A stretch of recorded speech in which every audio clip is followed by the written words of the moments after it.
I go for refuge until enlightened to the Buddha, the Dharma, the Sangha. By my accumulations of the practice of giving and so forth, may I become a Buddha to benefit sentient beings. I go for refuge until enlightened to the Buddha, the Dharma, the Sangha. By my accumulations of the practice of giving and so forth, may I become a Buddha to benefit sentient beings. I go for refuge until enlightened to the Buddha, the Dharma, the Sangha. By my accumulations of the practice of giving and so forth, may I become a Buddha to benefit all sentient beings.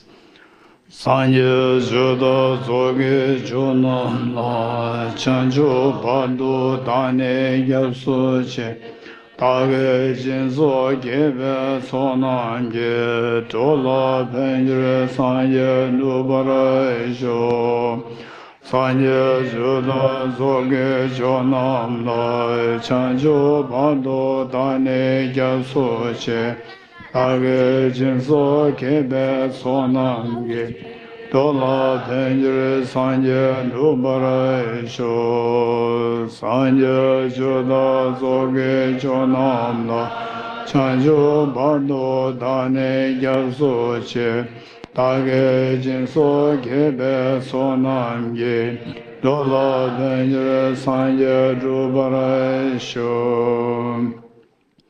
Om Ye Dharma Hetu Prabhavam Hetum Te Shamdata Gato Yavatat Te Sham Chayo Niroda Evam Bhati Mahashramana Yesvaha Om Ye Dharma Hetu Prabhavam Hetum Te Shamdata Gato Yavatat Te Sham Chayo Niroda Eva Bhati Mahashramana Yesvaha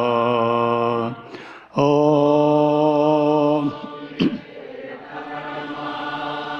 Hetu Prabhavam Hetum Te Shamdata Gato Yavatat Te Sham Chayo Niroda Evam Vati Mahashramana Yesvaha.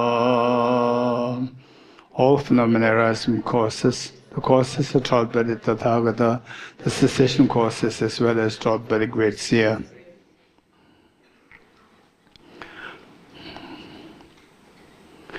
Okay, but let's say in the mornings, the prayers to be said just now, I go for refuge until enlightenment to the Buddha, the Dharma, the Sangha.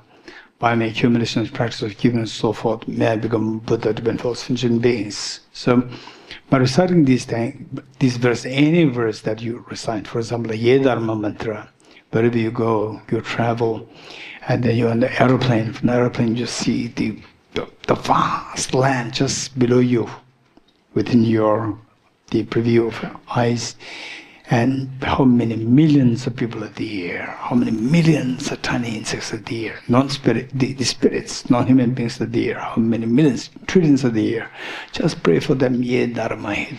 Why people are suffering, why the beings are suffering, why the creatures are suffering, the animals, the insects, the god and goddesses, the hungry ghosts, hell beings, why they're suffering. It's all because of the failure to understand this. Ye Dharma Hetu Prabhu. Not the mantra, the meaning of the mantra. The all phenomena arise in the causes, respective causes. What we do is that we have a very simple seed of the poisonous seeds there, and we see somebody else enjoying mangoes, you plant the poisonous seeds expecting mangoes to grow. So we just have a belief in a shortcut. We want the best of the happiness, best of the good things, to stop all the miseries, and you plant the seeds to attract miseries and stop the happiness. This is what we're doing because of the failure to understand the cause-effect relationship. So therefore, this mantra, don't expect that say the mantra and some healing takes place.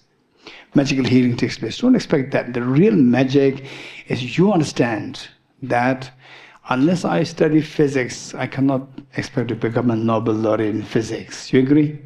How many agree with me? That pray to Buddha, so recite 100,000 times, and please make me Nobel laureate in physics. Anton Zerelenko, who is my friend, who became Nobel laureate in physics just 3 years ago, make me also another Nobel laureate in physics. And then, oh no, it's not working. Then Albert Einstein, Om Albert Einstein, Om Albert Einstein, because his physics, Om Albert Einstein. No matter how many times you recite it, guaranteed, you will not become a Nobel laureate in physics. Because this is not the concomitant cause for the result that you are seeking, to become a Nobel laureate in physics. So what should you do? If what is the concomitant cause for becoming a physicist, the Nobel laureate in physics, what should you do? What's the concomitant cause? Study physics. Study physics. Don't waste time sitting what is that? Om Albert Einstein. Don't waste your time. Study physics. This is concomitant cause. This concomitant cause for becoming Nobel laureate in physics. So likewise, what I'm saying is that whenever you recite this mantra, just the failing mantra and try to gain conviction in yourself. This is very true. So where, without study of emptiness, just see study of emptiness, how complicated, how intricate, and people whose Buddha nature is awakened to some extent in ways of appreciation for deeper knowledge, more profound knowledge. You see this, you just feel awe, although you may not answer anything, but you see the awe there, this amazing, so sophisticated. So, one time, the Albert Einstein, he must be just almost hitting 20s, and he applied for the PhD program. He applied for the PhD program, and so they were to submit some essays. And the Vice Chancellor assigned 2 professors to check who is eligible for the PhD program. Then the 2 professors, Vice Chancellor asked, what was this guy, Albert Einstein? The professor, he is amazing candidate. He's the best candidate. And the Vice Chancellor asked them, what did you write? We don't understand anything what he wrote. You're getting it? So the 2 professors did not understand anything what Albert Einstein wrote. But they said that this is the most brilliant person. He's the best candidate for the PhD program. So therefore, although we don't answer anything, there's a feeling of awe coming. This is your awakening of your imprint. So what I'm saying is that, so with these sophistications, then the corresponding self-grasping ignorance, which is also very tricky, very subtle, only then that can be eradicated. So for that matter, the remedy to eradicate the root of the problem as well should be very sophisticated, given that the ignorance, which root of miseries, that is very sophisticated, extremely sophisticated, and always hiding behind that we are even not aware of the self-grasping ignorance. So of the 3 kinds of suffering is so evidently seen. You experience it, and you experience that as suffering, number 1. Then with this suffering of change, you experience it, you don't experience that as suffering, but you're deceived to see that as happiness. And the 3rd one, pervasive conditions of suffering, particularly self-grasping ignorance, we are not even aware of its presence, how subtle that is. It is only through study that we can unfold that there's self-grasping ignorance. Without eradicating this, there's no way by which we can stop the tears or painful tears of samsara. It's just, today you're a very powerful person, extremely rich, you can bully, you can abuse, you can exploit millions of people. Next life, what are you going to do? We have never clue. You may take birth anywhere, way. People bully you, and so forth. These are cause and effect. So the point is that when we go through miseries at the moment, don't say that, oh, this misery is hopeless. No. Misery is not the result of the ye dharma hetu prabhava. These are the result of causes. I must have something bad in the past. For example, like saying, I just in the office, I sit in the office and I hear people, Geshe is biased, Geshe is this, that, and so forth, right? It's my karma. I must have said the same thing in the past life. So therefore, the result is coming into being. So what I'm saying is that the pains that we go through at the moment, simply because of this, we give up. Then this just meaningless. No. Be courageous. There's always solution. A solution, ultimate solution is within you. There's a Buddha nature within you. This is the ultimate solution. But the thing is that you can help yourself to awaken this. But how? You need help. And the Buddha's there. Buddha gave the teachings. All the great teachers gave the teachings. Guru Baba, Sensaraha, and Lama Tsongkhapa, all the great teachers came and taught this. These were taught. So these are the lights shown to us. And the Buddha said, I show you the path, and it's up to you whether you walk or not. So likewise, that just study these things and have sense of patience and resilience in going through this. You're bound to face challenges. So particularly following the path, when you face challenges, take it positively. Why? Only when you are rich, the burglars will break in your house. If you're not rich, you have an empty house. If the burglars, what will I get out of going to the ice to waste of my time? Whereas if the burglar does come, which means you are rich, you have a Buddha nature inside. This is amazing. So take positively and keep going in this direction to eradicate self-grasping ignorance. Study more, contemplate, meditate. So with this month, all these recitations, I go for refuge and I'm enlightened to the Buddha, Dhamma, and Sangha. When you recite it, just try to feel it. Feel it. This is the only refuge that I have. Buddha, Dhamma, and Sangha. Buddha as the ultimate teacher, Dharma as the ultimate medicine, and Sangha as the ultimate friends, companions who can assist me to go along. So just try to feel that when recite it. Don't just let the words come out and it becomes like a habit. Oh, I have to do my now 10 minutes meditation or the 10 minutes of prayers or 20 minutes of prayers and then I have to rush to the office. So sometimes you can be so much in rush. That's a different story. Otherwise, you try to make it a habit every time you do something, particularly invoking experiences. That is so important. So some parents, although they don't earn much, whatever they earn out of that 1% or 10%, they always deposit for the children. Keep depositing. It's like 200 rupees every month. 200 rupees, nothing. Every month, after 10 years, it's going to be a huge amount. So this only way how to make yourself follow the gate, para samgate, but this only way. So every time you recite something, just try to feel this. So this feeling gets accumulated, and then gradually we just say, I go for refuge and I'm enlightened to the Buddha, Dhamma, and Sangha. The word refuge comes, goosebumps can come in a body to feel it. You're getting it? So this is so important. And once in a while, because of the influence of the very sacred places or some very... Welcome, our secretary.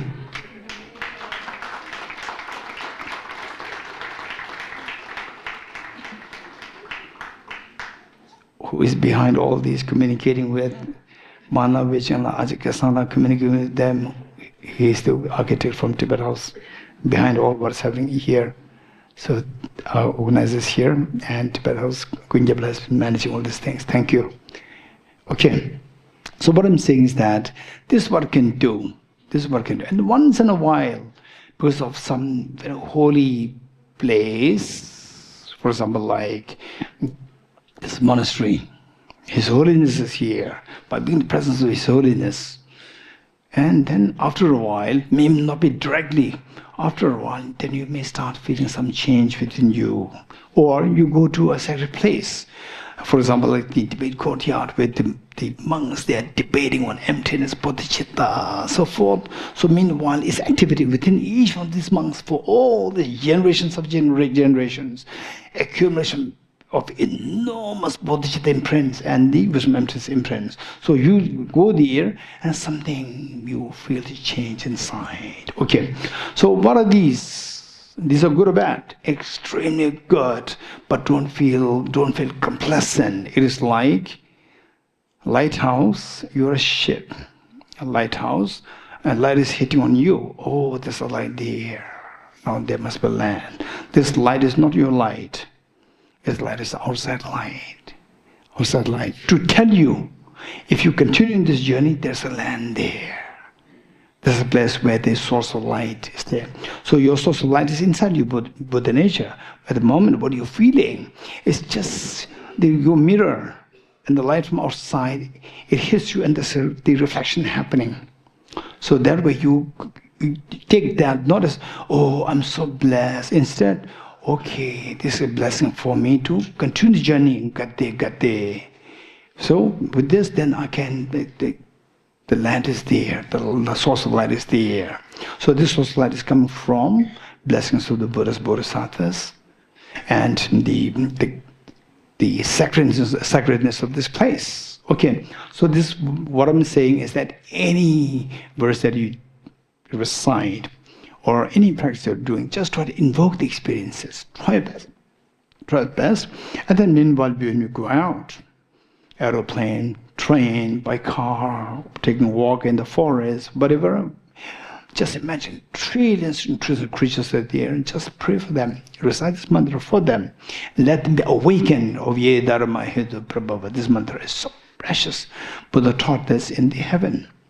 When he was when he visited heaven on some occasions, one time, this was what Avalokiteshvara requested Buddha. All the god and goddesses, they came to receive teachings of Buddha. Please teach them how they came so much of merit within a short span of time. And the Buddha taught this Ye Dharma mantra. This is so precious. Result for everybody. So while you result for everybody, this recitation is by playing with meanings. The meaning becomes so rich in your mind. It becomes richer, richer, richer. Meanwhile, you are reciting for everybody. Your seed of compassion is germinated. So it serves two purposes. When cognitively you become sharper, you become more aware, and in future lifetime somebody says something extremely illogical things, do this, and then your negativities will water off and so forth, and you don't believe. And somebody says that, oh, because of dependent origin, things are all like dream, then it just wakes you up. It's so pleasant to hear because of the imprint that you laid in the past life, that concomitant causes, cause and effect relationship, not the illogical cause and effect, but the concomitant cause and effect relationship. So this is the thing that we need to keep in mind. Okay, having said this,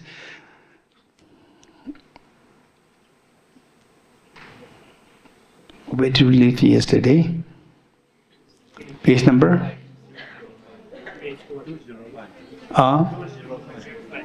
205.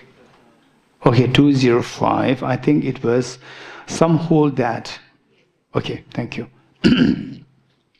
So here, now I'm going to give the gist, and once you get the gist, I'm going to read the text slowly, that you will understand it. Okay, so now here, this section, oh, by the way, to give you a quick idea of what we're going to do the next few days.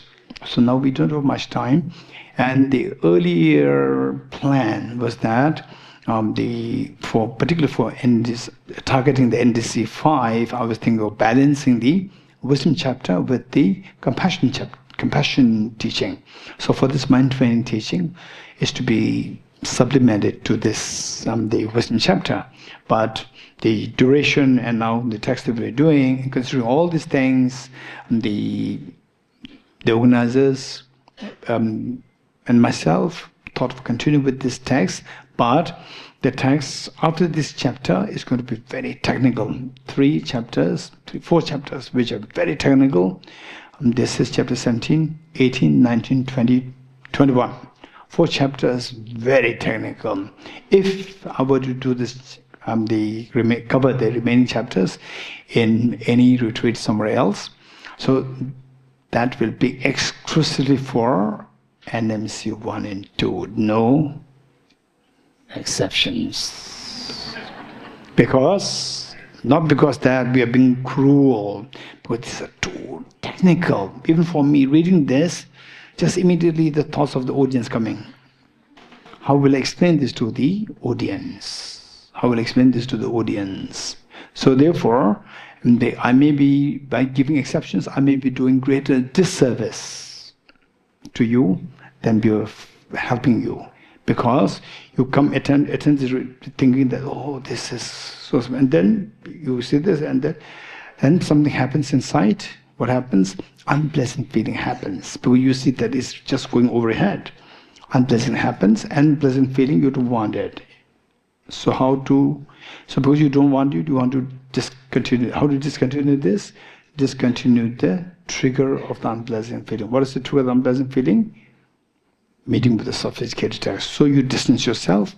This is a bad imprint being left. Whereas, if you study these very systematically, like NMC1, NMC2, then you are ready there. You are ready there.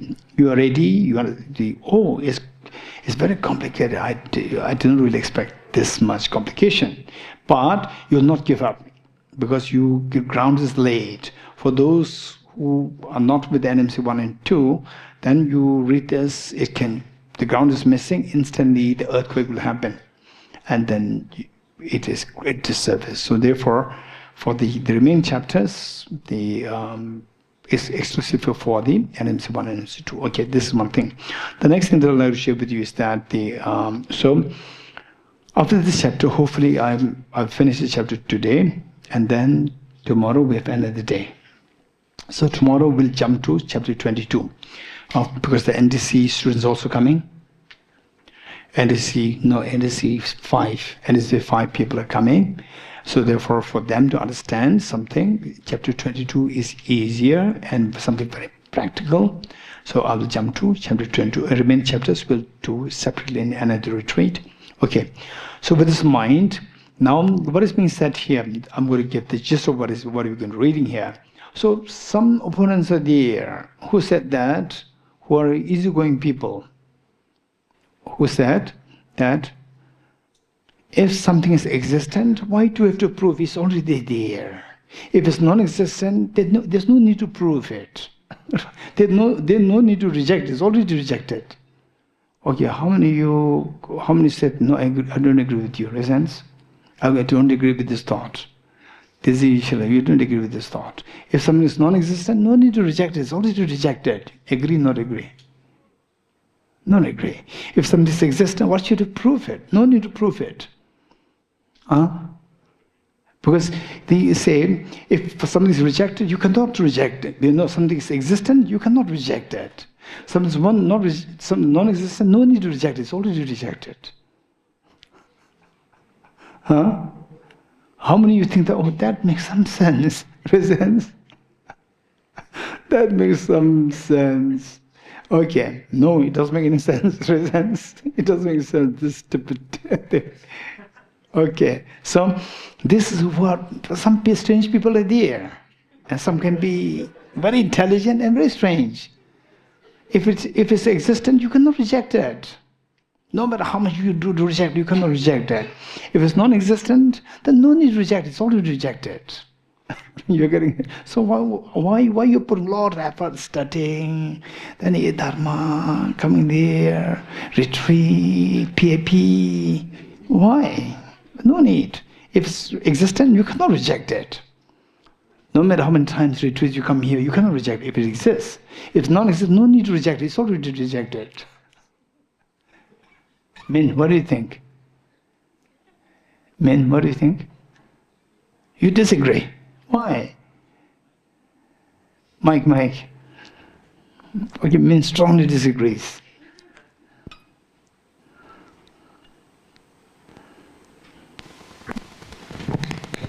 Okay, why I'm asking Min is that one time, it was in Dushita.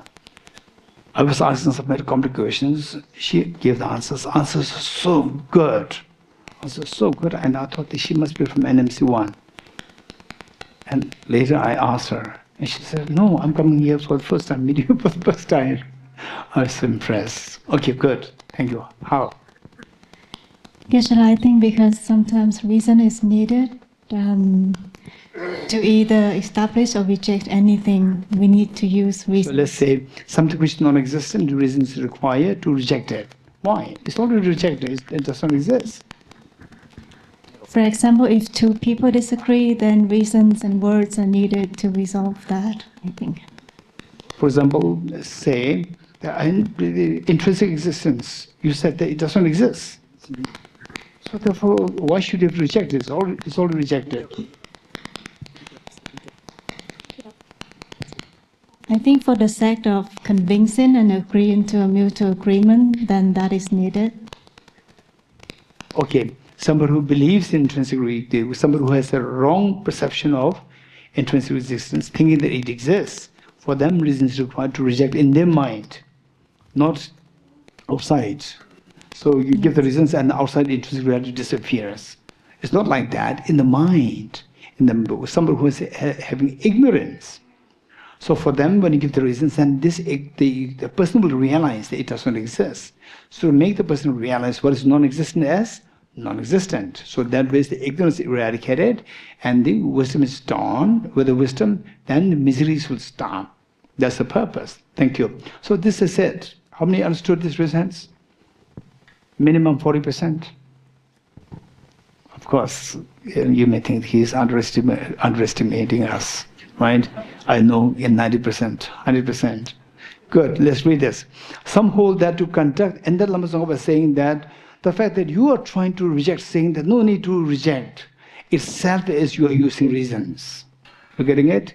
It's contradicting your own position. Let's read it. Some hold that to conduct the extensive rational analysis required for refutations and proofs is to meander meaning just to play with words, wander within words, among mere conventional words, for all phenomena are devoid of refutation and proof. Phenomena don't require the refutation or proof. In that, if something exists, it cannot be refuted. So they are saying, if something existed, you cannot refute it. And if it doesn't exist, it need not be refuted. It's already refuted, it's already not there. This is a nonsensical collection of contradictions. Okay. Okay, now on the Professor Roger and Banda, there is the word Tunchi. Tunchi is the meaning generality. Tunchi is meaning generality. The Tibetan word meaning generality, the translator, he missed that meaning. He did not understand it. He did not get it. So meaning generality, it says that, for example, let's say that we talk about emptiness. Well, what is emptiness? Emptiness is something you can get from that room. Emptiness, you can get abundance from that room. Which means that you don't even have the generic image of emptiness. You're getting it? Generic image. So those of you who have the understanding of generic image in a sense, generic image. Okay. What is generic image? Hey, yes, Jia.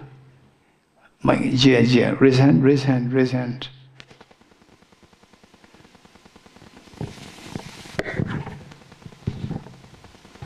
It's the image that's formed in the mind when we cognize an object. So, like for instance, when I cognize a flower, then the image of the flower is formed in my mental consciousness. Exactly. Correct image of the object is formed in the mind. For example, emptiness. Correct image, correct understanding, image of the understanding of emptiness should come. So when that is missing, so like what the earlier refutation was done, saying that, give me some money, and the other person said, I have no money. Oh, please give me that no money. You're getting, which means that person doesn't have any clue what is meant by no money. He thought that no money is some money. So likewise, this is say in Tibetan, the word uses tunchi. You don't even conception of what it means. So we modify this translation by saying, without having, okay, according to Tibetan, let me retranslate it.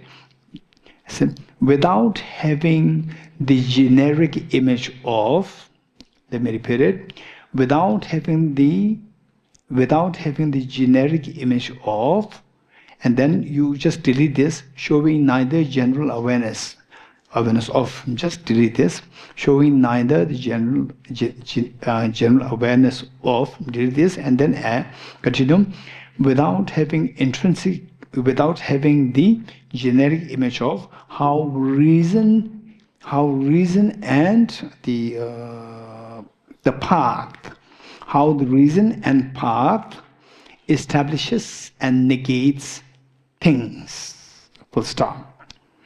So the rest you delete. Let me say this once more. This is a nonsensical collection of contradictions. Without having the nonsensical collection of contradictions. How? Without having the generic image of how reason and path establishes and negates things. Okay, first write it down, then I'll explain it. This is a nonsensical collection of contradictions without having generic image of how reason and path, P-A-T-H, path, establishes and negates things. You wrote it already? Finish. Now let me explain this.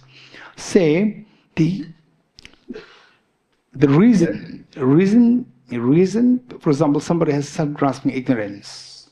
Okay, somebody thinks that the retreat is for the next 20 days.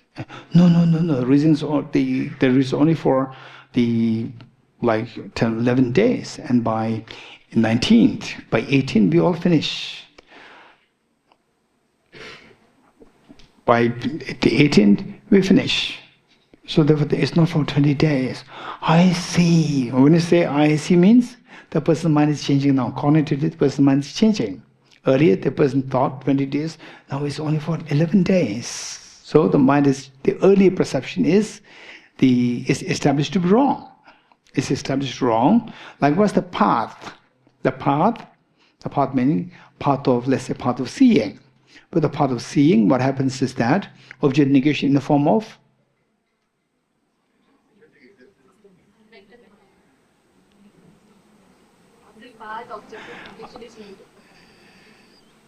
what is the object negation of the path of seeing?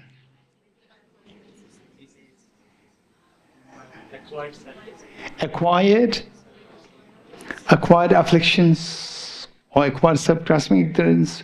So acquired self-grasping ignorance is negated, is rejected with the path. So if you don't know what it means, that when you get the path of seeing, when I attain path of seeing, path of release of the path of seeing, then the acquired affliction will be eradicated, and with the wisdom of emptiness, with the wisdom of emptiness, intrinsic reality will be rejected from your mind. So you have no idea what these are. You don't have even the generic image of these. You're getting it?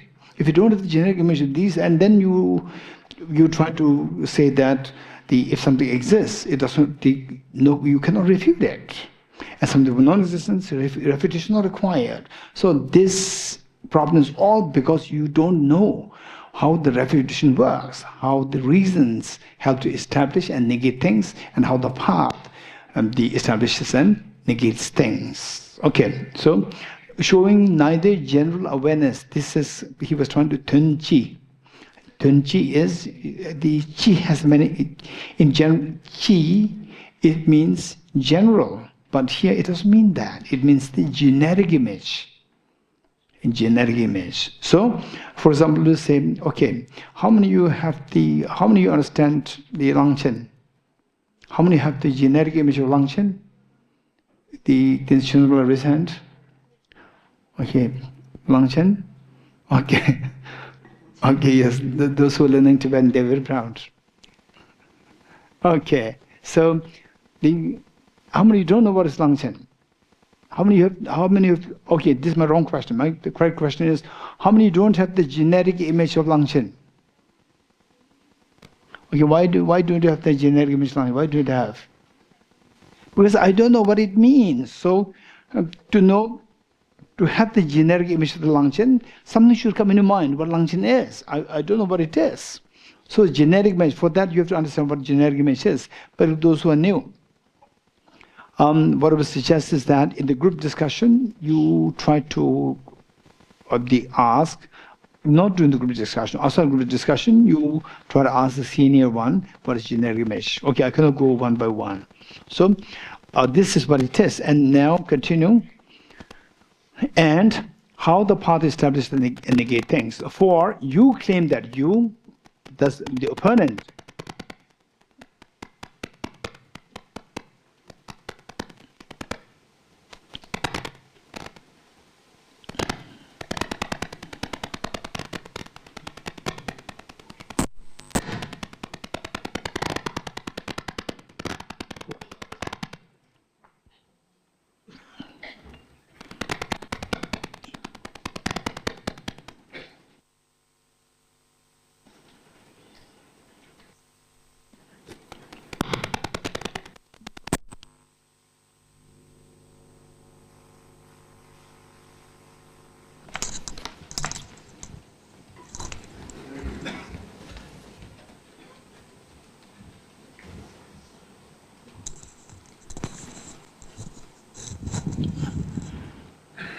hello.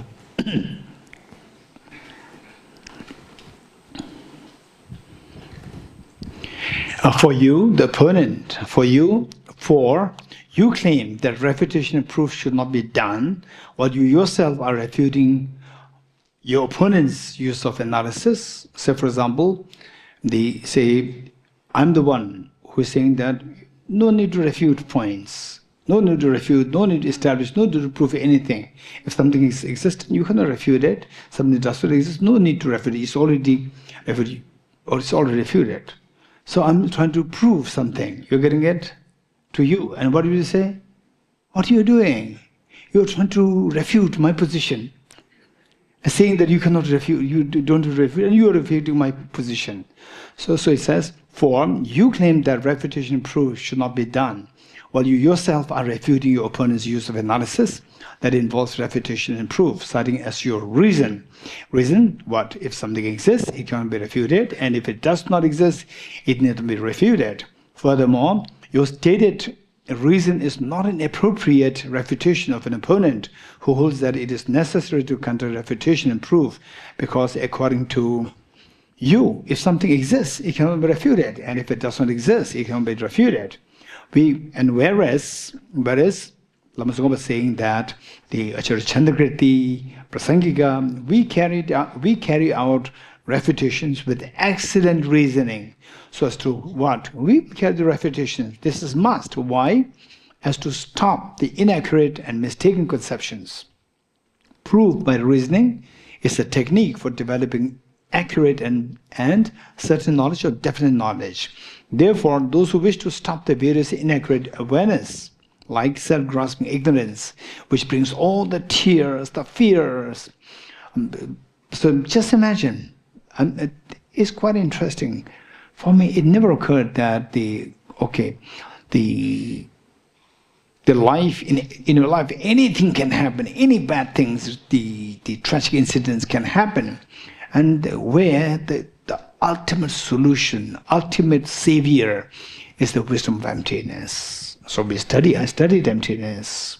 And some people, I heard that some people, the learning, for the first time when I heard that, you get the wisdom, all your fears will be dropped. It has a deep impact. You know, some people, they feel so, what is that? They consoled. That's the solution. I'm so impressed. Sometimes I may feel jealous of them. Because I myself study all these things, all these years. It never occurred to me.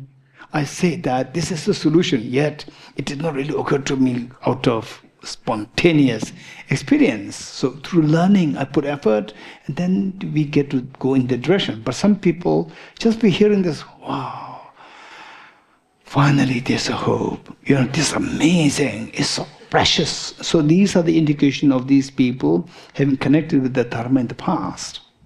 So now here, when it was an aeroplane from Delhi to Pune, on the aeroplane, I was praying that if they are going to be Buddhas to benefit all the beings, today on the planet Earth, 8 billion human beings, almost hitting 9 billion. Of the 9 billion, where are the Buddhas? All suffering people, no Buddhas. His Holiness the Dalai is there, but there's only one. There should be more Buddhas. So I pray that each one of you, you should take the responsibility after learning this Lama Tsongkhapa's text. You should take the responsibility to cleanse your mental defilements, become Buddha, and to benefit all the beings. So this is what I prayed.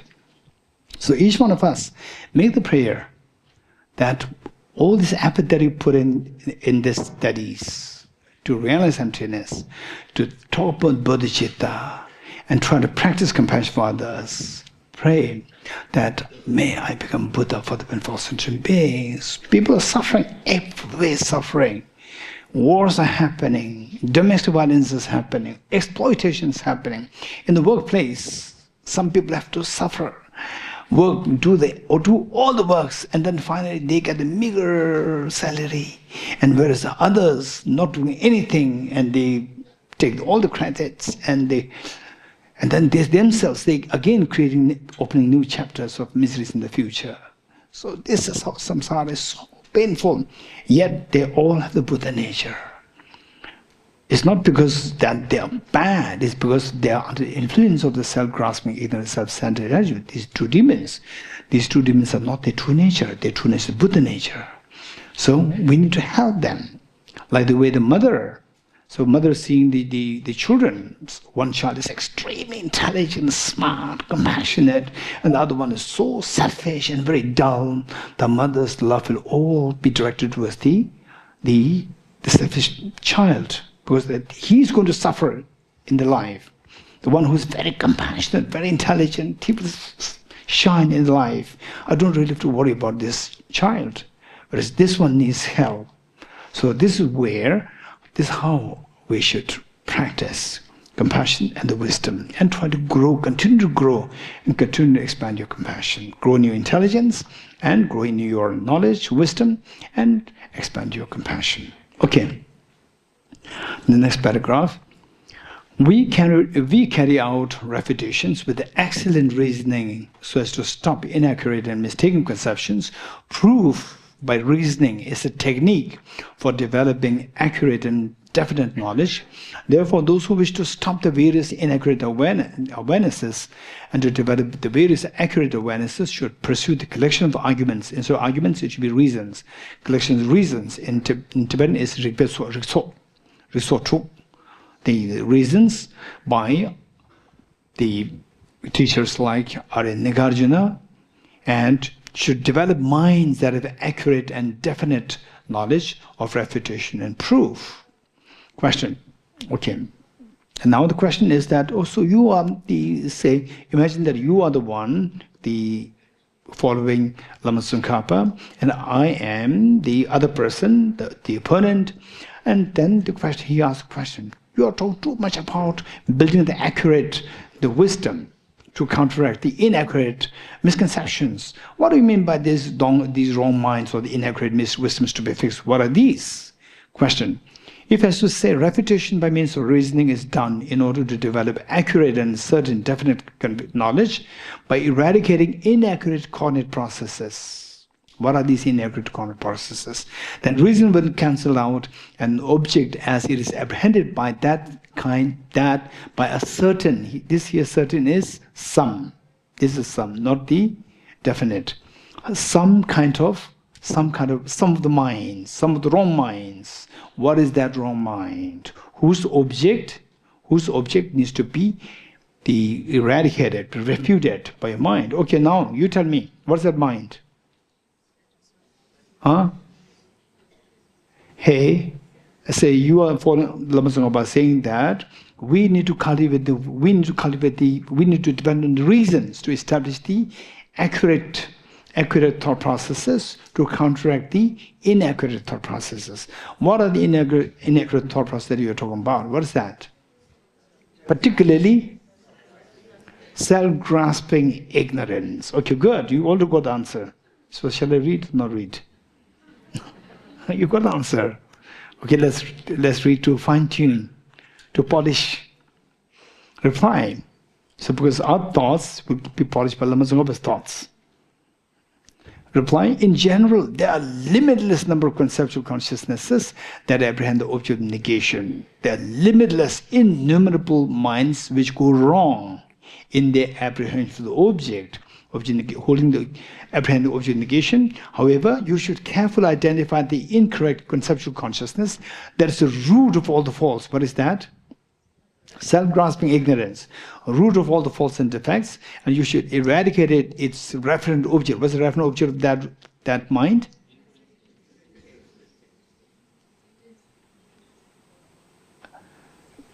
Resent.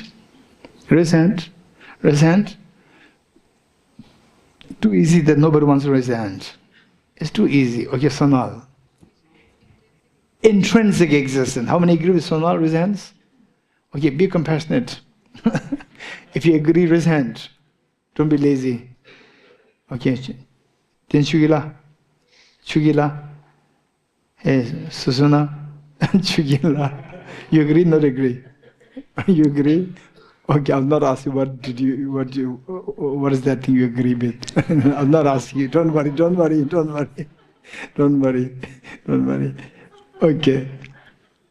Okay, next. It says, reply. In general, there are limitless number of conceptual consciousnesses that apprehend the object of negation. However, you should carefully identify the incorrect conceptual consciousness that is the root of all faults and defects, and you should eradicate its referent object. Referent object, intrinsic, what is that? Referent object is? Referent object is intrinsic existence, or intrinsic is, what is that? Huh? Laura? Intrinsic existence is the referent object. Perfect.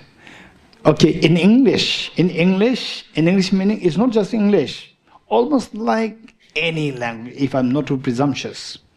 Almost like any, in Tibetan also it's the same. In Tibetan also. In the vernacular conversation, you can say, in Tibetan, the Tonyi Gaja Ranshindu Bare. It's fine, there's nothing wrong in it. But logically speaking, it's wrong. Tonyi Gaja means object of negation emptiness is intrinsic existence. It's logically wrong. But in a vernacular conversation, it's okay. Even Lama Tsongkhapa and the great teachers, in some of the texts, it goes like this. But it's not that they don't know. They know so thoroughly. But to comply with the conventional, the vernacular, the people, to help them, this is how it is said. In English also, object of negation is intrinsic existence. It's fine. But logically speaking, it's not fine. It's wrong. Because there's nothing which is intrinsically real. Now you're saying that object of negation is intrinsically real. It is, something is there. It's not correct. So, intrinsic existence is the object of negation of emptiness. Okay. So, having said this, if that is stopped, then all faults and defects will be stopped. So, you reject the object of the referent object of the self-grasping ignorance, thereby stopping the self-grasping ignorance, and then inappropriate attention, afflictions, contrarian karmas, and all the miseries will stop. Moreover, the remedies set forth in Sutra. Okay, now this is again the quite important portion which the NMC, of course, one, you did it, and so two, also you did it. Okay, so it says, moreover, the remedies set forth in Sutra for other afflictions, such as attachment, say the attachment, to cut attachment, say the impurities, impure nature of the human beings they were being taught. To cut anger, compassion is taught. So likewise, to the individual afflictions, remedies, specific remedies taught. But these remedies will stop only a partial affliction. For example, with the compassion, only anger, the anger will be stopped, attachment may not be stopped. With the compassion. With the practice of the impurities, practice of the meditation on foulness meditation, or the meditation impurities, that will stop the attachment. It will not stop anger. It may arouse anger. If you see, let's say for example, if you come to one place and then it's not so tidy, and then okay, you'll move from this room to another room, and the other room is even more untidy, right? Then anger can arise. You're getting it? Impure, if that is to excess. For some people, this can be a Dharma practice. For some people, it can be opposite of Dharma practice. Anger can arise. So therefore, impurities can stop attachment. Meditation impurities can stop attachment, but it may not stop affliction. So it is applicable to only one side of the affliction, not to all. So it says, Acharya Chandrakriti's clever says, the teaching of the Buddhas, the sets of sutras and so forth are based on two truths. In 9 types, so the teaching of the Buddha, there's the mention of the 12 types, 9 types and so forth. The 12 types incorporated, what is the subsumed out of these 9 types. What 9 types? You can, in Tibetan it is known as the Yana Surabyana Gu, Surabyana Chungi. So 9 types, I have the list. I'm not going to read this. I'm quickly go just to read the text. In 9 types in the sutras, in other words, in the Buddha's teachings, 9 types of Buddha's teachings, they rightly proclaim the vast remedies which correspond to worldly behaviors. Remedies to afflictions were taught. Among these, those said to eliminate attachment. For example, like what? Practice of impurities or the foundless meditation. Do not extinguish hostility or anger or aversion. And then whereas those said to eliminate hostility, practice of compassion, may not extinguish attachment, because sometimes compassion can also manifest in the form of tainted compassion. Compassion and attachment, sometimes these two can be mixed. And those said to extinguish pride and so forth do not overcome other defilements. Therefore, they are not broadly effective. Broadly effective meaning that it cannot be. These are not like the panacea. The panacea meant to heal all the problems. Instead, they treat only one ailment. They fix only one affliction, not all. Therefore, they are not broadly effective, and those scriptures are not greatly of significance. And those said to extinguish delusion, whereas, so what we said earlier was that, say, you are the housekeeping, and there are hundreds of rooms, so you take hundreds of keys with you, or one master key. Likewise, to all the afflictions, there's one master key. It says those said to extinguish delusion or ignorance, underline it, and write ignorance, but don't delete it, because you need to learn all these vocabularies, so that in future you may read other books and you may say delusion rather than ignorance. So therefore, if you know all the alternatives, that will be very helpful for you. Those said to extinguish delusion or ignorance, to overcome all the extinguish delusion or ignorance. If you know how to remove the ignorance, self-grasping ignorance, that overcomes all afflictions. The conquerors have said, conquerors mean the Buddhas who conquered all the limitations, afflictive obscurations, cognitive obscurations, so forth, conquered the 4 demons, have said that all afflictions are based upon delusion. Delusion, ignorance, like the fabric or the let's say it's the iceberg, the foundation. Just imagine 5,000 years ago, 10,000 years ago, 10,000 years ago, there's a Homo sapien, born 300,000 years ago. The Arctic Circle, icebergs were there. And those days, people never thought that one day these icebergs will start to melt. They never thought they're so strong. And they may build, just imagine, they may stack the buildings. They may build buildings on top of that.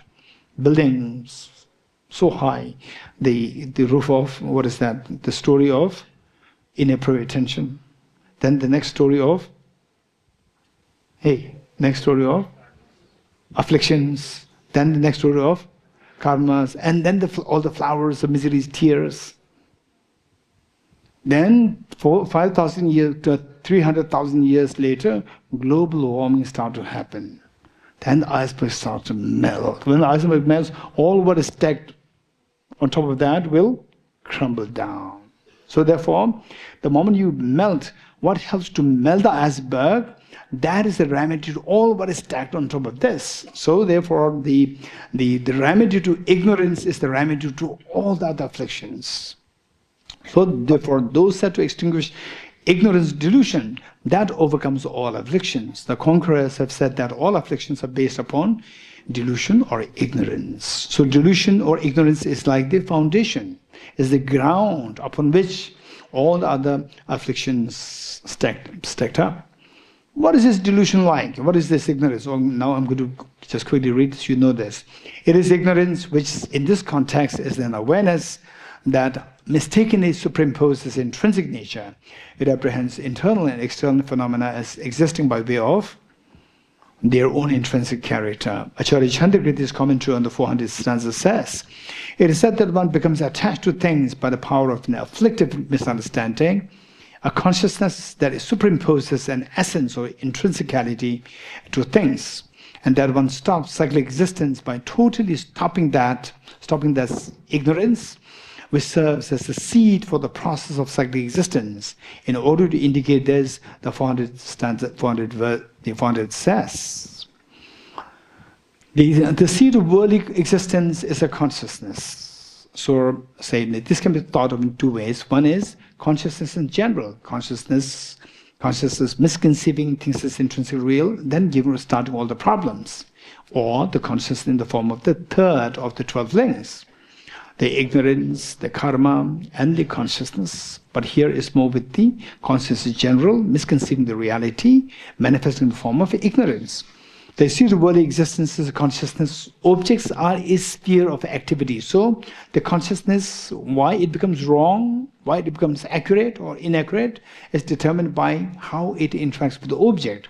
If it interacts with the correct object in emptiness intrinsic reality, it becomes wisdom. If it interacts with the incorrect object, that is, if the consciousness interacts with the inappropriate object, wrong object, like what? Intrinsic reality, then it becomes ignorance. So it plays with the object. When you see that object lacks self, that the object lacks self, meaning, okay, self, this word self, be mindful, self, usually self means a person. But in the context of the Buddhist philosophy, particularly Prasangika philosophy, so self has two connotations. Self in the form of person, and self in the form of the object negation. You're getting it? Like the nature. Nature has two connotations. What are they? One is the object in the form of object negation, which is intrinsic nature as the nature, and the other one is ultimate reality. So same word, two different meanings. Likewise, the word self. Self has two connotations. One is self as a person, and one self as a selfhood. Selfhood. Okay, why this word self, which otherwise we would understand it to mean the person? Why this word self is used to the related, the reference to which is taken as the intrinsic reality? Why the intrinsic reality is referred to as a self? Why? This is a very serious question. In fact, I was just wondering all the time, why this word is used when I was a student myself. And then my teacher, Venerable Geshe, so he said that when we say self, I did myself, which means, but not dependence on others, not others' hands. So self has a connotation of not dependence. For example, there was a little boy, or the place who don't expect to know. So there was a little boy, and then he was fond of almonds, and I gave some almonds. Then he said on his own that he just picked one almond. He said, I like it. He said, eat more. Then he picked up one almond and said, pointed to me. He was just 6 years old.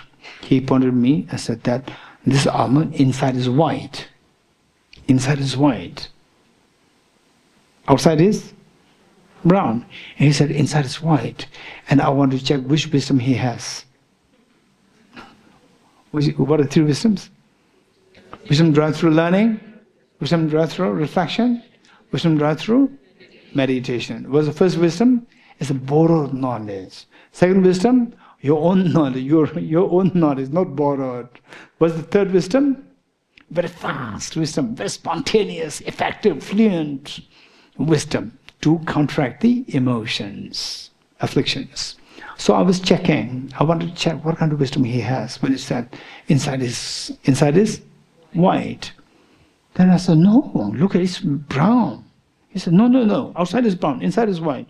We never know what it is inside. You do not open it. He said, I know it's white. I said, show me. He broke it and showed me, look, it's white. I said, wow, it's amazing. You did not even check it inside, and you just, you already said it's white, and you now open it, it's white. It's amazing. How do you know that? Who taught you? He said, nobody taught me. Nobody taught me. I know it myself on my own. You're getting it? So this is known as self, not by dependence on others. So self has that connotation. Independence. You're getting it? Self has connotation person as well as independence, not dependent on other things. So self. So in English, I would prefer to use the selfhood. The word selfhood. That would be very beautiful. It's a connotation of the nature of the being by itself, on its own, in and of itself. Okay. Which part we are reading?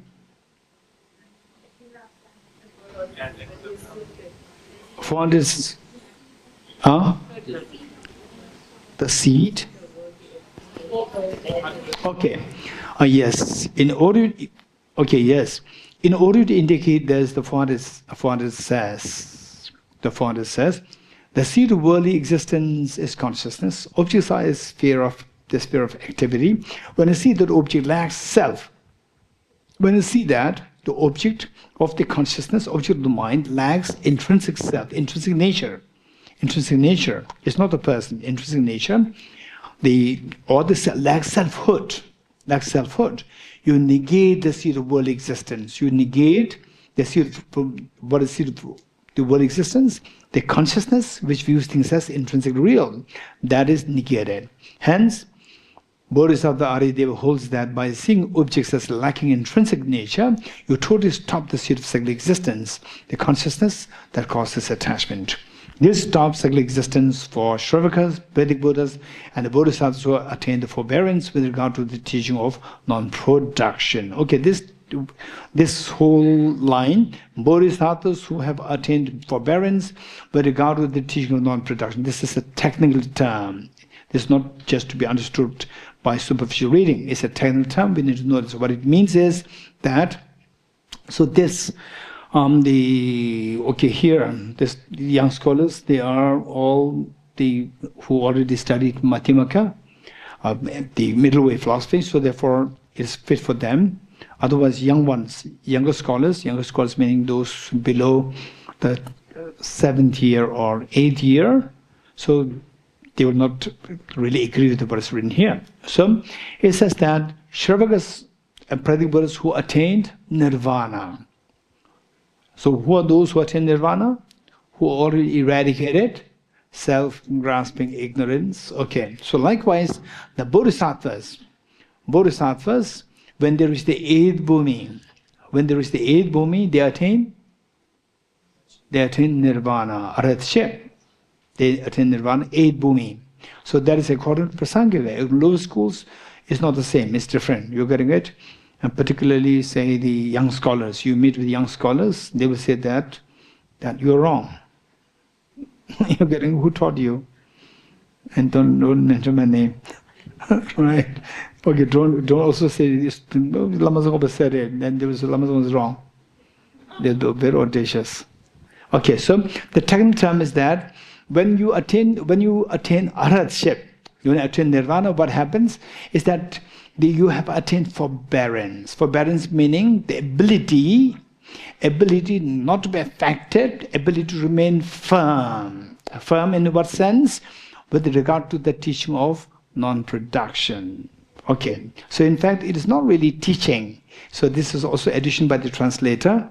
It is in Tibetan. It is Mikyewe Chö La Sobatova. It is Mikyewe Chö. Mikyewe Chö is not teaching. It's a phenomena rather than teaching. It slipped from my notice while reading this. Instead of teaching, it is the phenomena of non-production, saying that when you reach that level, non-production is what? Non-intrinsic production, emptiness. Non-production referring to emptiness, unborn nature. Unborn nature. This is a better word. Production instantly takes us, I don't know, my mind takes us to the seedling and these things. So therefore, it's not confined to them. It is just the unborn nature, meaning emptiness. So, and when you reach that level, then this is unborn or non-arising. Non-arising better, I would say. But you write all these options. Why non-arising? Is that when you reach that level, you get the confidence that the afflictions will not arise again. Because you have abandoned the afflictions completely. Non-arising. The forbearance with regard to the phenomena of non-arising, because that they got the confidence that the afflictions will not return anymore. They will not arise in me anymore. This is the technical term.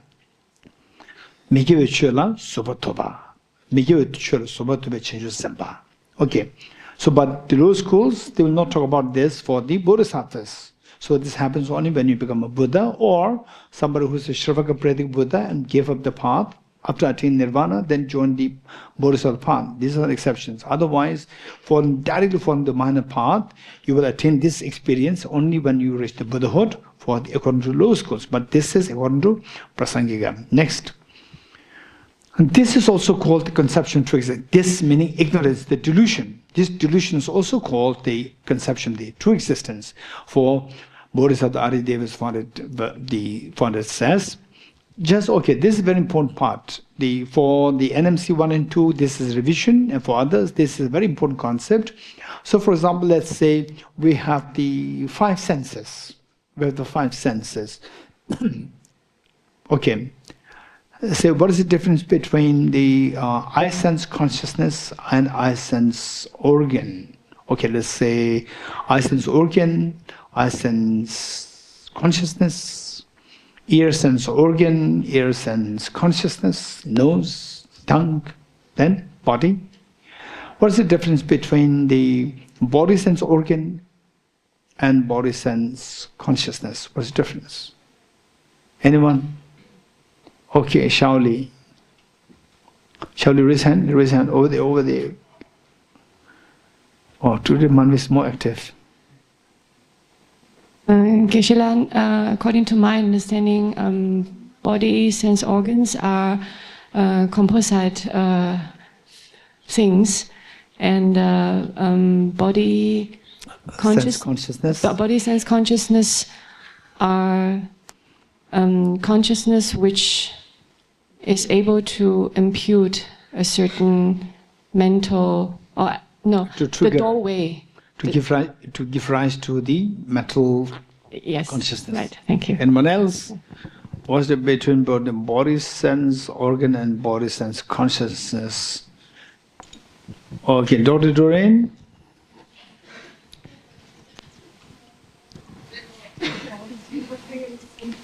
Okay, so when before you give the answer, you introduce yourself. I'm NMC1, NMC2, NDC1, 2, 3, 4, 5, so that people will then see you. I'm Dorji, NDC1 and MC2. Okay. Geshe, you taught us that, for example, the eye sense organ is like the container. And then the eye sense power is like the contents. Did you hear what I said? My question is, what is the difference between the body sense organ and body sense consciousness? Okay. Body sense organ is like the container.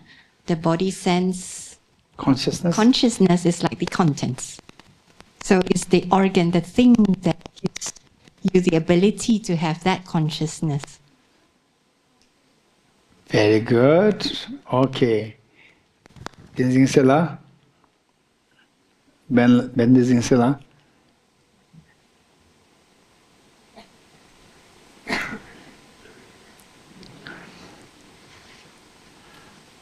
Geshe, the body sense organ is physical, and the body sense consciousness is non-physical, non-tangible.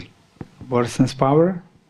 Body sense power is, like she said, that I mean, I know it in terms of the example, that the body sense organ is like the container, and the body sense power is like the contents. Very good. Dorji, thank you. And Ben Dizingsel, thank you so much. By the way, Ben Dizingsel is a neuroscientist, completing his PhD program in neuroscience. Thank you. Okay, so there are three things. I deliberately brought two things up to see if you can keep in consideration the third also, and both of them succeeded. Thank you so much. So, body sense power, body sense organ, body sense consciousness, these three are different. Body sense consciousness, purely mind. It's a sensory consciousness, it's a mind. And the body sense organ is what you can see. The skin, scientifically speaking, more like the receptors, which includes the receptors, the physical. This is the body sense organ, not the body sense power. Body sense power is not visible. Body sense organ, neuroscientists, they can see how the very sensitive receptors, they see that. But the body sense power cannot be seen. This is a very subtle phenomena beyond the apprehension of our senses. Okay, so now what I'm saying is that when our body sense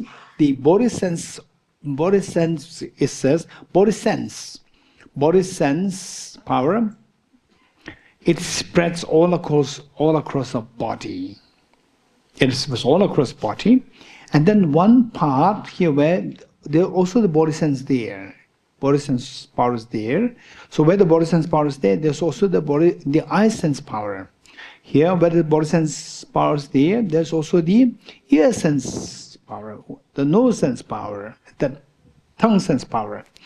So it is like on the body sense organ, there's the remaining senses, they are like added. They're like patched. They're like patched. They all are supported by the body sense. You agree? All the remaining four senses, the physical senses, they are supported by the body sense. So body sense is like where, like the container, and then you have the, what do you call it? Embellishments. You embellish this with some ornaments, right? So like this, the whole mug is like the body sense, and then on top of this, the eye sense power, ear sense power, nose sense power, tongue sense power. These are all added on top of this, which means that the body sense is like the one where all others depend. So likewise, ignorance is like the body sense, and then based on the ignorance, all the other afflictions arise. So this metaphor. So let's read. Just as the tactile sensory faculty, which is the body sense power, pervades the body, delusion, okay. Okay. Delusion lies within all the afflictions. Therefore, by destroying the delusion, say delusion is where all the other delusion is also affliction.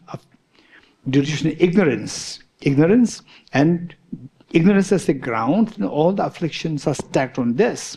Therefore, by destroying the delusion, you will destroy all afflictions. And commenting on this verse, this is a very important passage, and so much discussion revolves around that to make the understanding of the mechanism of the afflictions become very clear.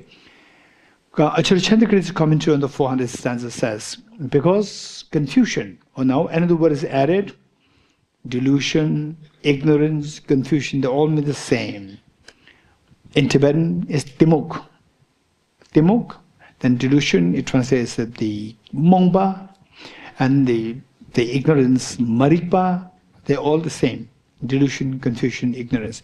Because of confusion brought on by the thought that things truly exist as they appear, delusion acts to superimpose upon things, and in the essence of true existence, qualm. Okay.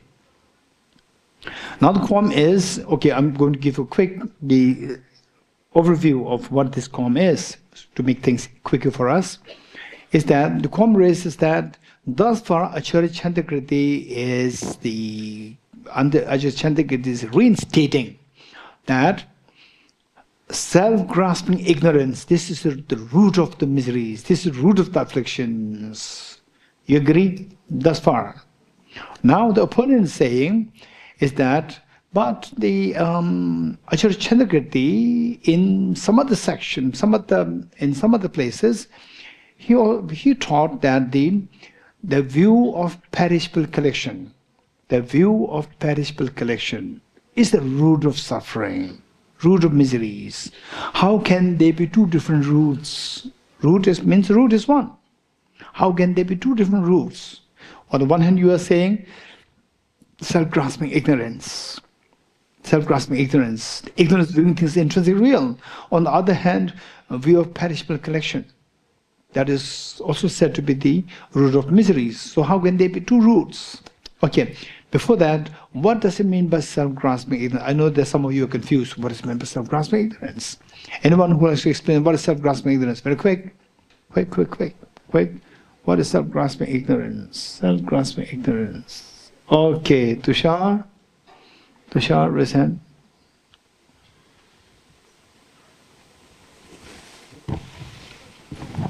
Geshe, self-grasping ignorance. Oh, sorry. This is not my question. My question is, what is a view of perishable collection? Sorry. View of perishable collections is the grasping at the selfhood of person. Okay. It's not okay. Sir. It's okay. Anyone else? Okay. Jyotiji, at the end. What is the view of perishable collection? Geshe, the selfhood of person. View of self-grasping ignorance. The view of perishable collection. View of perishable collections is the identity view, which views there is objective, looking upon the self objectively has two parts: looking upon the self and looking upon the self of others. Looking upon one's own self and looking upon the self of others is objectively real. Looking upon the self of I and mine, that is the identity view or view of perishable collections. Very good. Not very good. Very good. Not very good. Anyone else? Okay, Joshua, then Anna Sophie. Okay, first you have to say NMC1, NMC2, NDC1, 2, 3, 4, 5. Joshua from NMC2. So the view of perishable collection would be an innate identity view, which views the self as real upon the 5 perishable aggregates. Okay. Okay, Anna Sophie. Hope I'm not wrong. It's saying NMC1, 2, 3, 4. No, NDC2 and MC2. Okay. Yes. It's seeing I and mine as existing intrinsically real. Very good. Okay, so basically let me give this background. The end will come to what others said. The others said they are getting somewhere, but what Anna Sophie said is very clear. So just see if you agree with me. It's not difficult. Just see if you agree with me. Okay, the 3 organizers, what is your response?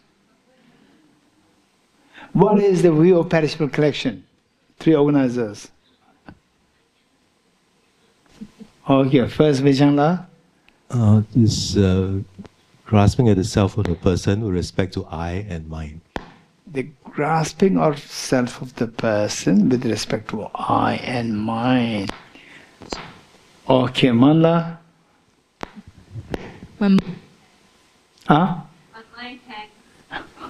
Okay, thinking of how what should we do when his American tribute comes, right? And the audience, how to organize that. Okay, Ajgasala. Here.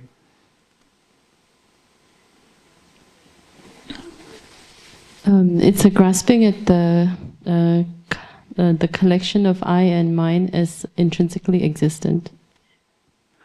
Okay, grasping collection. Why collection? The two together? The perishable collection of I and mine. I and mine together? So collection of what? I and mine together. This collection? Not together, but I as intrinsic existence. And then mine is intrinsic. Both or individually? I guess it can happen individually also. Okay, very good. So in fact, both of them put it so nicely. Okay, first first just see if you agree with me. I'll take you slowly. First one is the grasping at the selfhood of person and grasping at the selfhood of phenomena. How many of you understood this? Grasping at the selfhood person. In other words, what is grasping at the selfhood person? Grasping at the self, the person as grasping at the person as intrinsically real. What is the grasping of the self-grasping of the phenomena? Grasping at the phenomena other than the self as intrinsically real. That's easy. The next, forget about the grasping of the self of the phenomena. Now we focus on the grasping of the person. So do you agree with me that the grasping self of the person, there are two kinds. To grasp at the inherent existence of I and inherent existence of you. Possible? Grasping of self, grasping at you as intrinsic real, is it grasping of the self-grasping of the person? Self-grasping of person, I see you as intrinsic real, another person is intrinsic real. Is it self-grasping of person or self-grasping phenomena? Self-grasping of person, you're getting it? Within self-grasping person, there are two. Self-grasping yourself and self-grasping somebody else, two. Of the two, the view of perishable collection belongs to the category of the grasping at the self of the person, self-grasping the person in the context of the I and mine, not others. You're getting it? This is the view of the perishable collection. So what the Vijayla said and what Ajgasandral said, this is just perfect, and which Anasophi said, self-grasping of the person with respect to the I and mine. As simple as that. So what is view of perishable collection? Self-grasping of the person with respect to I and mine. And some of you may be wondering, why this word perishable collection, why these words are used? Why these words are used? This can be your question. Let me quickly say this. Say, it works like this. It's not like direct, it's indirect. First, what we have is the 5 aggregates. You agree? We have the 5 aggregates. And these aggregates are changing. Once upon a time, when I was, how old was it? I was like 10, 12, 16. My hairs were so nice, silky in the school. So black. Now white hairs coming up, popping here and there. So it's perishing. It's perishing. It's dying. You're getting it? So my skin, when I was 7 years old, so well remember, it's so beautiful, cute. No more cute. You're getting it? It's perishing. This is what? Our body is perishing. Our 5 aggregates are perishing. These are perishable. So, the perishable, what we have is the perishable, the 5 aggregates. What we have is the 5 perishable aggregates. So, the perishable collection. Collection means aggregates. The 5 aggregates. Each of these aggregates, they are also collection of further the parts. So, now the first part is the the collection of the perishable, aggregates. So it's just that's a collection of, let's say, and what I have is the perishable aggregates. View of the perishable collection aggregate same. So if you study the, what is that, Abhidhamma Kosh, so there it explains what is aggregate, what is sense power, what is element. It explains all these. So the aggregate is nothing but the collection. It means a collection. It means the collection, and heap is the meaning of the aggregates in Pungbo. So what we have is the perishable collections, perishable aggregates. And number one, perishable collection. On that basis, then I project the sense of I. Number two, the I, the present I, the I and mine. I say the body as mine, intrinsically mine. Then on that basis, I intrinsically I. So then the I and mine is imputed, and then imputed as intrinsically real. Number three. So actually what it apprehends, it is a self-grasping. So this is where the sense of I, intrinsic I, is coming based on the 5 perishable aggregates. You're getting it? So this is why the word perishable and aggregates come. Okay. And some translation says the view of the perishable collection. Some translate here, the translate as perishable aggregates is same. How many you got it now?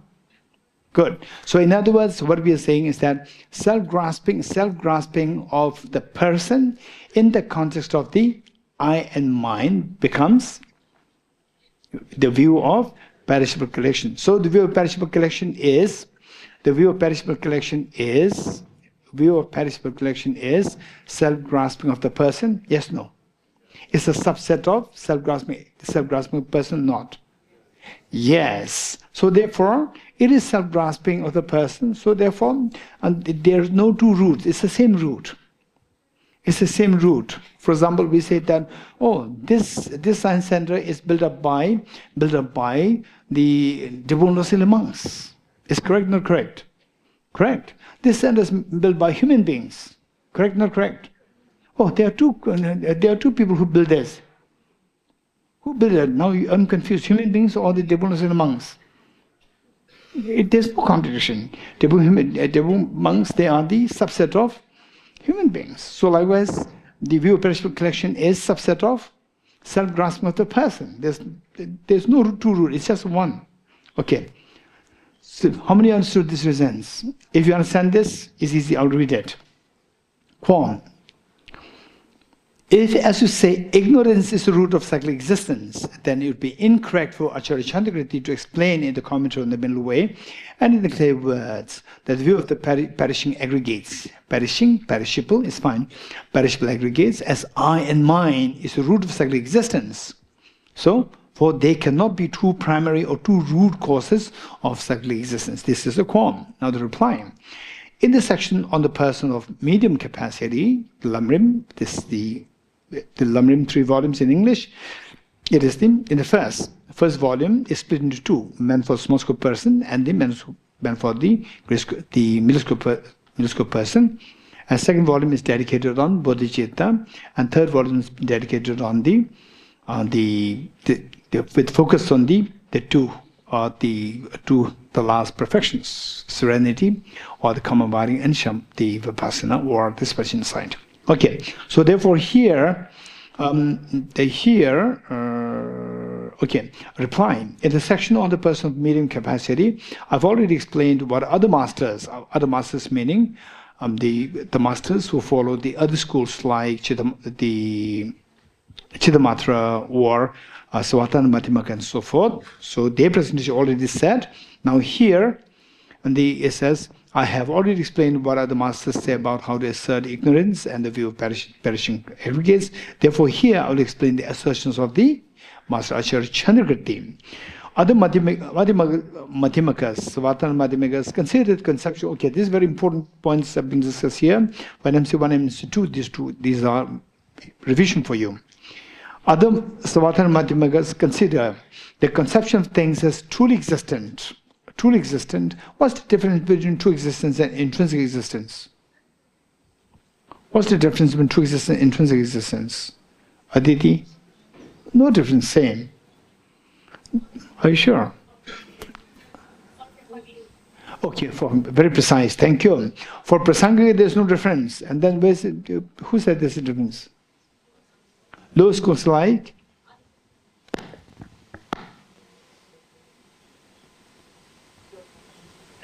Okay, other than Prasangika. Okay, at least Savatthana Madhyamaka. If you take, then there may be, all these overlapping, non-overlapping, there are many things. Okay, good. At least Savatthana Madhyamaka do not accept that the true existence and intrinsic existence, they are same. You getting it? Everything exists for Savatthana Madhyamaka. Everything exists intrinsically, but nothing exists truly or ultimately. Okay, this distinction must be made. Other Madhyamakas, Savatthana Madhyamaka, consider the conception of things as truly existent to be cognitive obscurations. So true existence, grasping a true existence is cognitive obscuration, not afflictive obscuration. For Prasangika, is only afflictive obscuration. Viewing things, ignorance, grasping things as truly real is cognitive obscurations. No. What no? Huh? Say it again.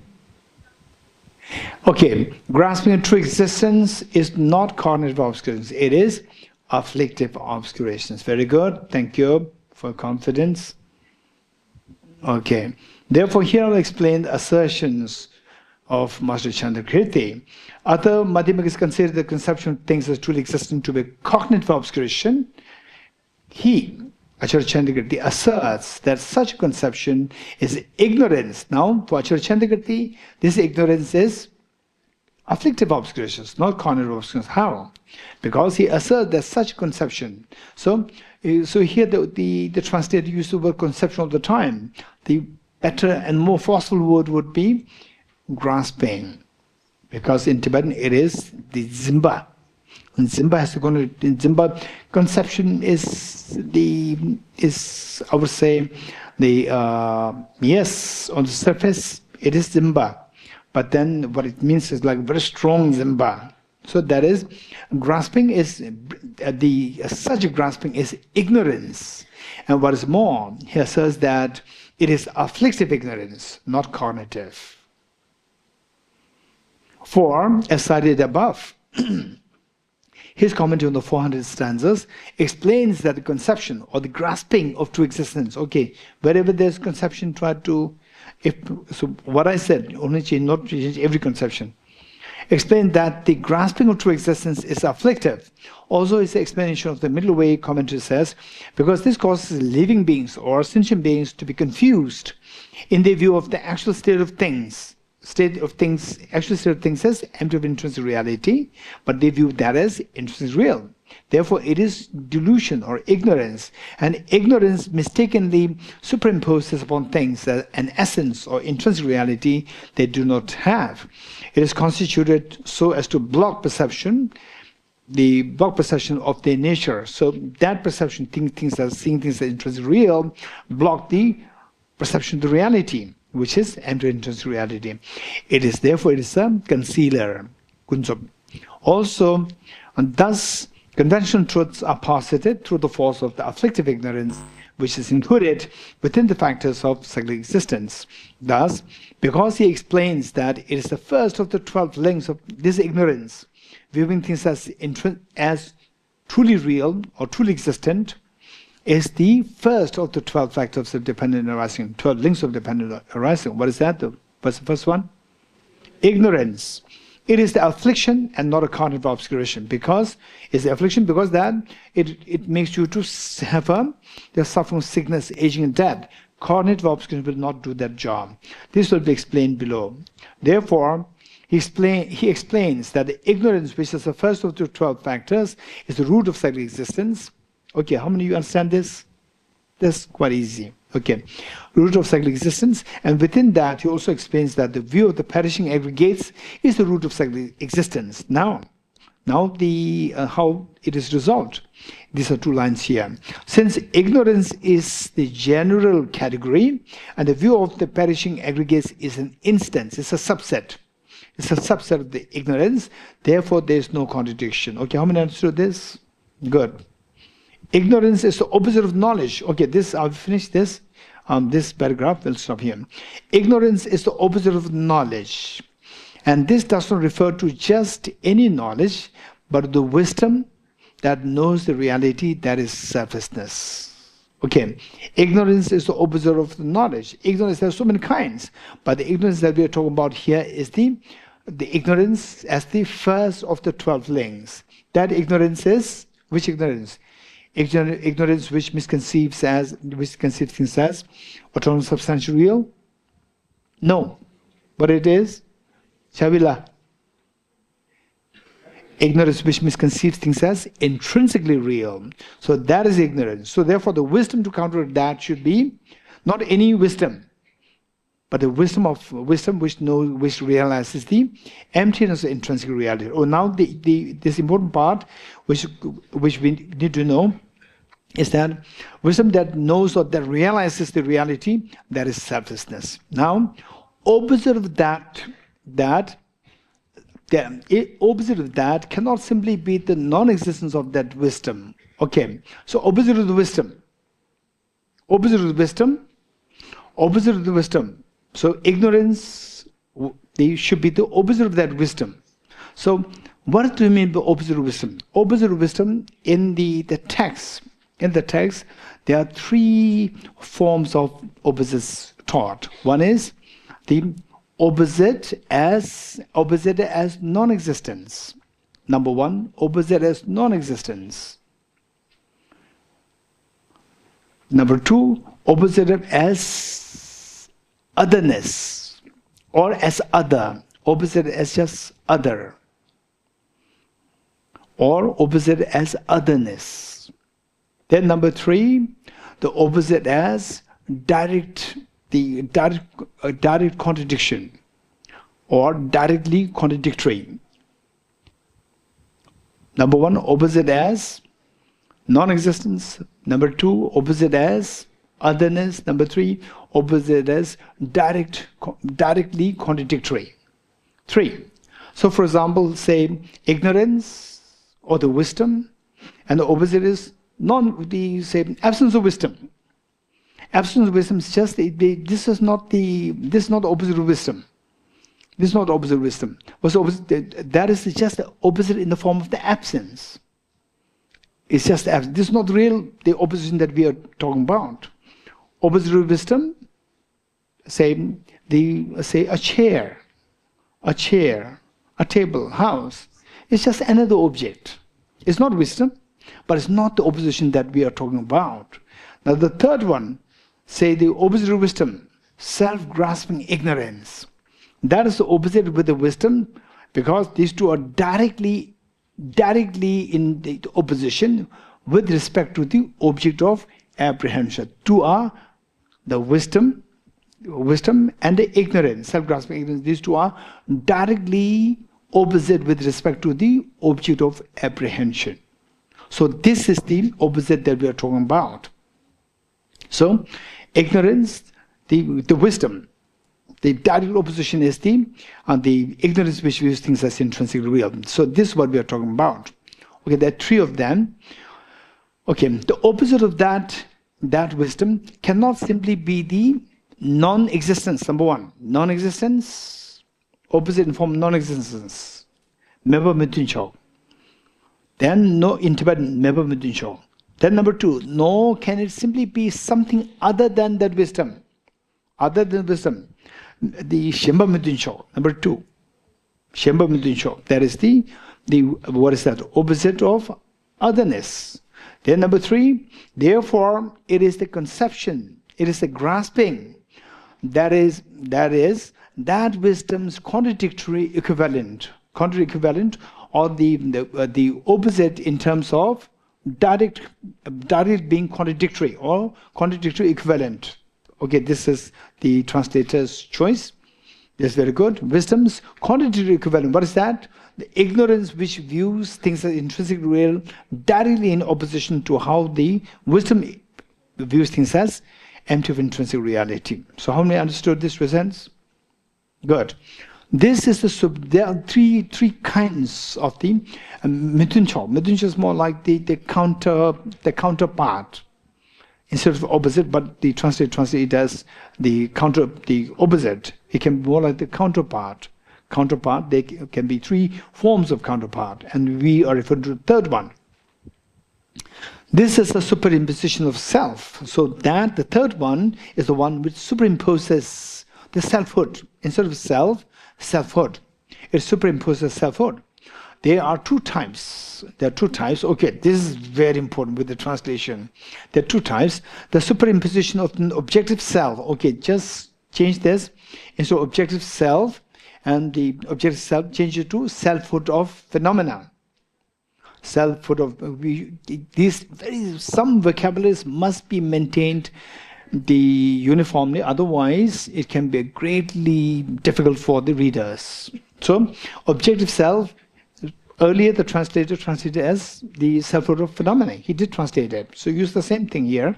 So it's the selfhood of phenomena instead of objective self. The next is superimposition of the personal self. This is not a good translation. Would be better. Selfhood of person. Very good. Selfhood of phenomena, selfhood of person, and then you see the absence. Will you see the absence of these two? What do you understand? You understand the selflessness of phenomena and selflessness of person. Okay, good. So here the opposite should be on the selfhood of phenomena and selfhood of person. Thus both the conception of a person of self. What is that? Conception of selfhood of person, and the conception, instead of conception, go for grasping. But thus both the grasping of the selfhood of person and the grasping of selfhood of phenomena are ignorance. Therefore, when he, Acharya Chandrakirti, indicates that the view of the perishing aggregates is the root of all afflictions, this does not mean that ignorance is not the root. Ignorance is root, and the view of self-perishable collection, this is a subset of this ignorance, and this ignorance has two kinds. Ignorance, grasping at the selfhood of a person, grasping at the selfhood of phenomena, and what is that? The view of perishable collection falls under the category of the grasping at the selfhood of person. Very good. Okay, we'll stop here. Tavge tuje shayeri so chon shenge meto dege bonjamba serge lembo tabo jebe ko shaye yebo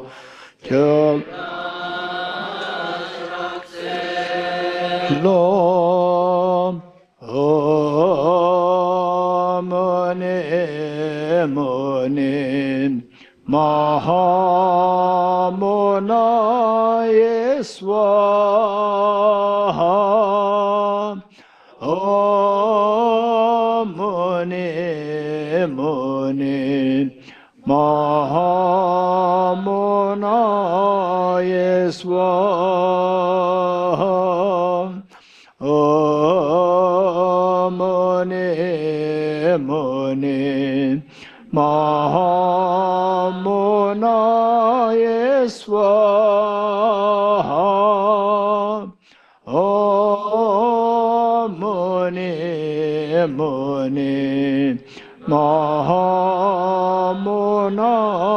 Yeswaha. Three processions together.